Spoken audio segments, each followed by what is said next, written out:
জগন্নাথ স্বামী নয়ন পথগামী।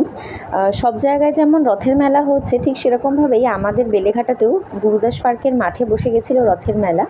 আমি আর মিস্টার মজুমদার তাই সেখানে চলে গিয়েছিলাম লাস্ট সানডেতে। এত বৃষ্টি মাথায় পড়েও কিন্তু এখানে অনেক লোক সমাগম হয়েছিল।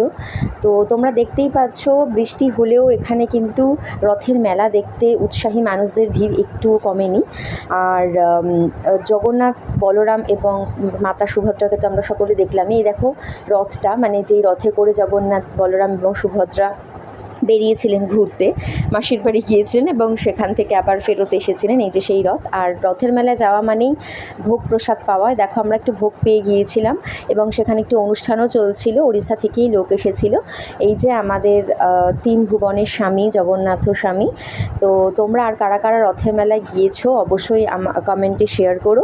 ভিডিও কেমন লাগলো জানিও। সকলে ভালো থেকো এবং সুস্থ থেকো। জয়